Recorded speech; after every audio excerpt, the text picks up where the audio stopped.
తీవ్రవాదుల సమస్య. తీవ్రవాదుల సమస్యలో నేనేం పెట్టుకోవాల్సిన పని లేదు. నేను ఒక సిద్ధాంతపరంగా ఇది జరగదు, దీంతో రాష్ట్రం దేశం నష్టపోతుంది కాబట్టి మీరు కూడా మెయిన్ స్ట్రీమ్ లేక రమ్మంటే వారు రాలేదనే ఉద్దేశంతో ఆ రోజు రాష్ట్రంలో ఉండే ప్రత్యేకమైన పరిస్థితుల పైన పోరాడాం.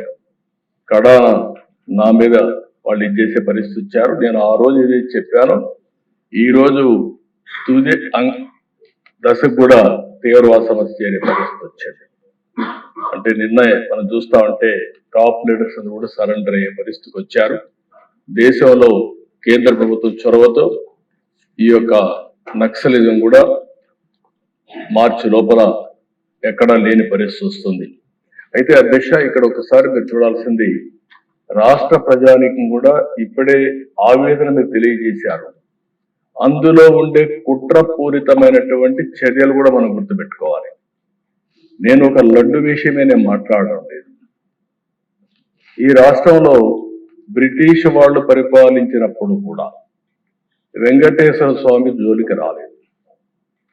అలాంటిది ఈ రోజు ఒక లడ్డు విషయంలోనే కాకుండా అనేక విషయాల్లో ఏం చేశారో మనం ఒకసారి ఆలోచిస్తే మనలో ఉండే ఆవేదన లేకపోతే మనం ఏం చేయాలనో బాధ్యత గుర్తొస్తుంది అధ్యక్ష. అందుకని దీంట్లో కుట్ర కోణం ఉంది. ఒక సిండికేట్ గా ఏర్పడే పరిస్థితి వచ్చారు. ఇవన్నీ కూడా ఫారెన్సిక్ ఎవిడెన్స్ చాలా వరకు ప్రూవ్ అయినాయి.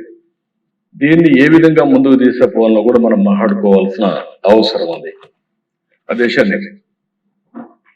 ఇక్కడ మీరు చూస్తే అధ్యక్ష, నేను అందుకే మహాపాపం అన్నాను. దీన్ని 59,71,000 కేజీలు ఈ యొక్క అడల్టరేషన్ జరిగింది. కల్తీ నెయ్యి వినియోగం చూస్తే 234,51,00,000 నిధులు ఖర్చు పెట్టారు. అదే కాకుండా ఆర్గనైజింగ్ నేరంతో లడ్డు ప్రసాదం అపవిత్రం చేశారు.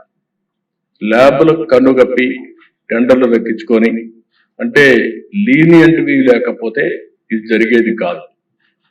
19-24 మధ్య కాలంలో మీరు ఒకసారి చూస్తే 20,01,00,000 లడ్డూలు కల్తీ నెయ్యితో తయారు చేశారు. అధికారులు, నిపుణులు, సిండికేట్ అంతా కలిసే ఇది జరిగింది. ఒకరొకరు కలిసిపోయారు. దీనిపైన 23/1/2026 సిబిఐ ఛార్జ్ షీట్ వేసే పరిస్థితికి వచ్చారు. ఆ ఛార్జ్ షీట్ కూడా నేను సుప్రీంకోర్టుకు మళ్ళీ ఇక్కడ కూడా 2 విషయాలు మనం గుర్తుపెట్టుకోవాల్సిన అవసరం ఉంది.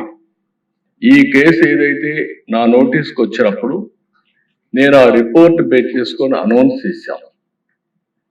ఉప ముఖ్యమంత్రి గారు చెప్పినట్టు ఆ రోజు మేము అందరం కూడా ఆలోచించుకొని అనౌన్స్ చేశాం.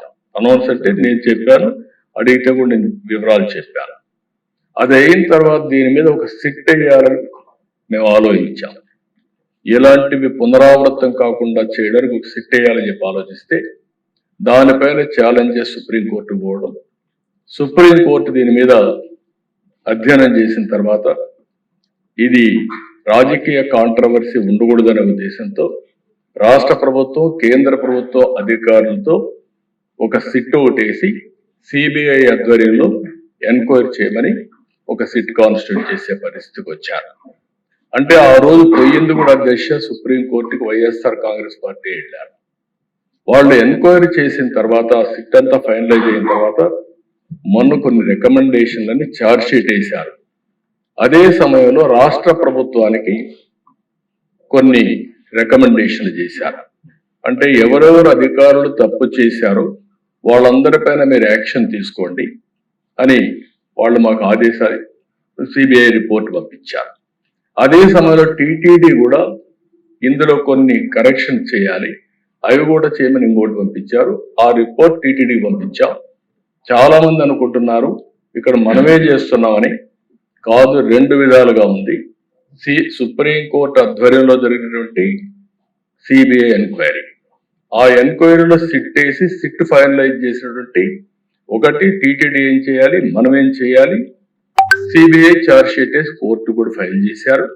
నిన్న కోర్టు కేసింది నెంబరింగ్ కాకపోయినా మళ్ళా వైఎస్ఆర్ కాంగ్రెస్ పార్టీ ఆధ్వర్యంలో కానీ ఎవరైనా కానీ సుబ్రహ్మణ్య స్వామి గారు అడ్వకేట్ కింద సుప్రీంకోర్టులో వేసే ఫైల్ వేశారు. దీన్ని అడ్డుకునే ప్రయత్నం చేస్తే సుప్రీంకోర్టు చాలా స్పష్టంగా ఇందులో నథింగ్ రాంగ్, దీన్ని లాజికల్ గా తీసుకుపోవాల్సిన అవసరం ఉంది, ముందుకు బొమ్మని వాళ్ళు వేసిన రిట్ని డిస్మిస్ చేసే పరిస్థితికి వచ్చారు.